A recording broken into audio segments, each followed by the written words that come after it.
PowerPoint 2007 এর মধ্যে এই ধরনের প্রেজেন্টেশন বানানোর জন্য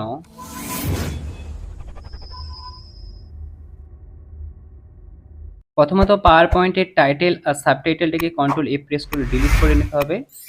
দেন আমরা পেজটাকে সেটআপের জন্য ডিজাইন, পেজ সেটআপ, এখান থেকে 16:9 সিলেক্ট, দেন ওকে করে দেবো। এরপর আমরা পেজের একটা ব্যাকগ্রাউন্ড কালার নিয়ে নেব, সেই জন্য যাব background colour, format background, gradient fill, preset colour, fire নিয়ে নেব। তারপর যেহেতু তিনটে কালার, সেজন্য অতিরিক্ত স্টপ 4কে সিলেক্ট করে ডিলিট করে দিলাম। দেন স্টপ 3তে সিলেক্ট করে আমরা কালার নিয়ে নেব সবুজ, স্টপ 2কে সিলেক্ট করে আমরা নিয়ে নেব সাদা, আর 1 নম্বরকে সিলেক্ট করে আমরা এখানে নিয়ে নেব অরেঞ্জ বা গেরুয়া। দেন আমরা এটা ক্লোজ করে দেবো। ক্লোজ করার পর আমরা এখানে একটা শেপ ইনসার্ট করব, যেই জন্য যাব ইনসার্ট শেপ নিতে হয়। তো যাই হোক, এখান থেকে আমরা শেপ ইনসার্ট করার পরে হাইট আর ওয়াইডটাকে ফরম্যাট থেকে আমরা চেঞ্জ করে দিচ্ছি, 3 দিলাম। দেওয়ার পর এখান থেকে এই ডটটায় ক্লিক করে আমরা এটাকে একটু ছোট করে নিচ্ছি।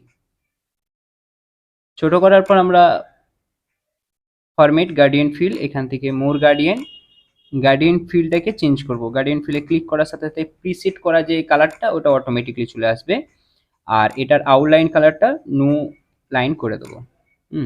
দেন আমরা 3D ফরম্যাট থেকে আমরা রিল্যাক্স ইন্ডেন্ট শেপটা নিয়ে নেব, এফেক্টটা এখান থেকে দুটোতেই, টপে আর বাটনে। আর এটা নিজের পছন্দ মতো আমরা ওয়াইড আর হাইটটাকে পরিবর্তন করে নেব। আমি এখানে দিলাম 7 আর 12-র কাছাকাছি আশপাশ, দিয়ে ক্লোজ করে দিলাম। তারপর আরেকটা শেপ নিয়ে নেব, যেখানে হচ্ছে 24 পয়েন্টে যেটা থাকবে সেটা নিয়ে নিলাম। দেন আমরা এটাকেও একইভাবে এটাকে চেঞ্জ করে নিচ্ছি, এবং ফরম্যাট থেকে এর আউটলাইনটা কালার ব্লু, আর এটা ব্লু, সবুজ করার পর আমরা হচ্ছে কোথায় যাব না, হাইট ওয়াইডটা এটা করব কত, 2.75, যেহেতু আমরা আগের শেপের তুলনায় আমরা ছোট রাখতে চাই, এই জন্য 2.75। দেন এই দুটোকে কন্ট্রোল প্রেস করে আমরা দুটোকে সিলেক্ট করলাম, অ্যালাইনটা যে সেন্টার আর অ্যালাইনটা যে মিডিল করে নেব, তাহলে দুটো শেপ একদম মাঝামাঝি থাকবে। দেন দ্বিতীয় শেপটা সিলেক্ট করে সেন্ড টু ব্যাক, তাহলে এটার ভিতরে ঢুকে যাবে।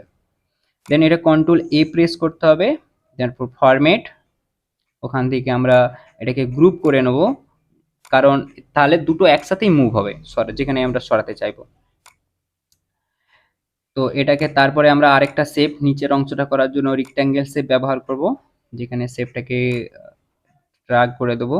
তারপর শেপের যদি আমরা ফরম্যাটটাকে চেঞ্জ করতে হয়, ওটা শেপ ফিল্ডটাকে, এই জন্য সিম্পলি আমরা যাবো ফরম্যাট, শেপ ফিল্ড, গার্ডিয়ান, ওখান থেকে মোর গার্ডিয়ান ফিল্ড দেওয়ার সাথে সাথে অটোমেটিক্যালি প্রিসেট করা যে ফরম্যাটটা চলে আসবে। Then line colour no line, 3D format থেকে আমরা এটা একটা এফেক্ট দিয়ে দেবো, ইন্ডেন্ট। এই দুটো এফেক্ট দেওয়ার পরে আমরা ওয়াইড আর হাইট যেটা আছে, এই ওয়াইড হাইটটাকে আমরা নিজের পছন্দ মতো করতে পারি। আমরা এখানে দিলাম ধরুন ওয়াইডে 16 দিলাম, আর হাইটটা ঠিক 16-17-র আশপাশ এরকম একটা দিলাম। বাটনটা চেঞ্জ করতেও পারো, না করলেও কোনো অসুবিধা নেই। দেন আমরা এটা ক্লোজ করে দিলাম। এরপর এর মধ্যে আমি একটা টেক্সট ইনসার্ট করব, যেটাতে আমরা ওয়ার্ড আর্ট থেকে নিয়ে নেব। ওয়ার্ড আর্টের টেক্সটে নিলাম আই লাভ মাই ইন্ডিয়া।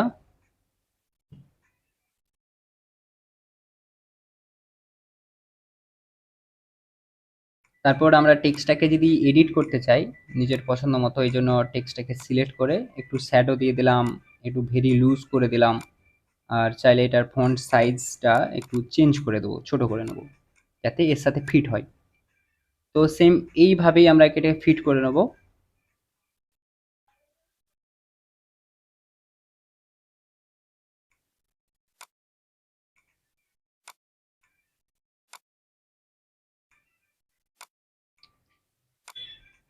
এভাবে এটা ফিট হয়ে যাওয়ার পর আমরা এই দুটো একটা টেক্সটটাকে কন্ট্রোল প্রেস করে আমরা শেপ দুটোকে সিলেক্ট করে ফরম্যাট থেকে গ্রুপ করে নেব, যাতে এই দুটো একসাথেই মুভ হয়।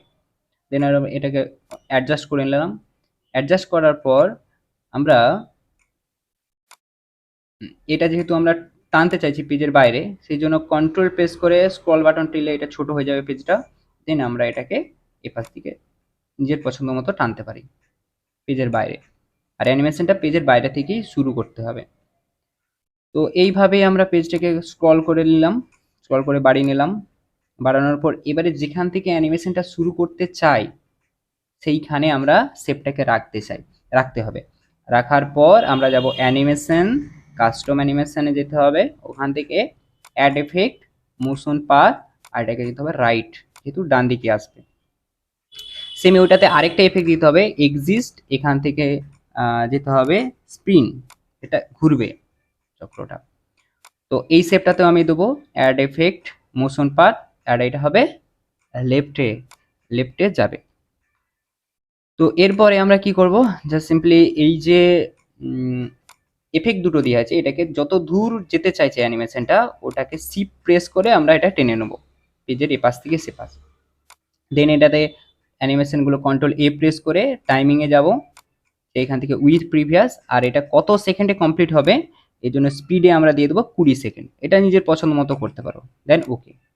এরপর আমরা এখান থেকে স্লাইড শো অপশনে ক্লিক করতে হবে, ব্যাস আমাদের প্রেজেন্টেশন রেডি। তো এই ধরনের প্রেজেন্টেশন পাওয়ার পয়েন্টে খুব ইজিলি বানানো যায়।